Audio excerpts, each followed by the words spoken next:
এবং দেখেন এগুলো বাইরে বের হয়ে যাচ্ছে। এখানে আমরা কন্ডিশন ব্যবহার করতে পারি।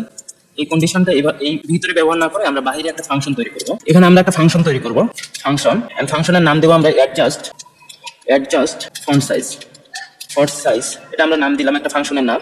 এন্ড এখানে আমরা কাজ করব, একটা ফন্ট সাইজ আমরা একটা ধরে নেব, font size, initial font size একটা ধরে নেব। ফন্ট সাইজটা আমরা কি দিয়েছিলাম আমরা ডিসপ্লেতে দেখি, এখানে দেখি 60 পিক্সেল, এটা আমরা ধরে নিয়েছিলাম। তো এখানে আমরা 60 দিব, 60 পিক্সেল। তো এখন ডিসপ্লে ডট স্টাইল ডট আমরা কি দিব, ফন্ট সাইজ এখানে যদি 20 পিক্সেল দেই, 20 প্লাস এখানে পিক্সেল দেই, কাজ করছে কিনা একটু দেখি আমরা। এখানে আমরা এই ফাংশনটাকে কলও করে দিতে হবে আমাদের, এখানে কল করে দিই।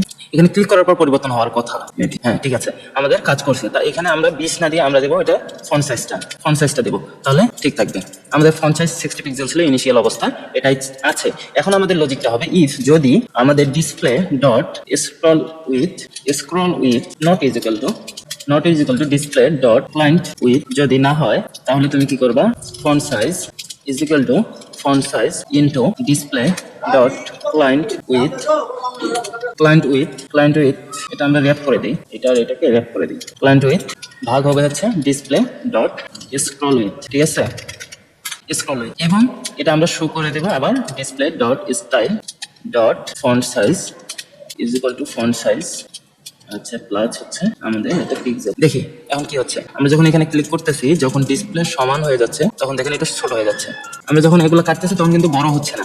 এটা করার জন্য আমরা কি করতে পারি, এই যে অ্যাডজাস্ট ফন্ট সাইজ এটাকে আমরা কল করে দিতে পারি। কোথায়, আমাদের এই যে এখানে আমরা কাটতেছি, এই ফিল্ডস এর পর ডিল যে হচ্ছে এটার পরে আমরা এটাকে কল করে দিতে পারি। যদি একটা একটা করে কেটে যায় তাহলে তুমি একটু একটু করে বড় করবা, তাহলে আমাদের ডিসপ্লে ছোট হয়ে যাচ্ছে, ফন্ট সাইজ ছোট হয়ে যাচ্ছে 16টা পর্যন্ত। এন্ড যখন আমরা কাটতেছি এটা আবার বড় হয়ে যাচ্ছে। আরো এখানে ইমপ্রুভ করা যেতে পারে, সমস্যা নেই, করতে পারেন, কিন্তু কোর লজিকটা এটাই, এটা দিয়ে আপনারা তৈরি করতে পারবেন ইনশাআল্লাহ। তো মোটামুটি আমাদের ক্যালকুলেটরের কাজ শেষ। আমাদের যে প্রবলেমটা ছিল এই প্রবলেমটা আমরা সলভ করেছি।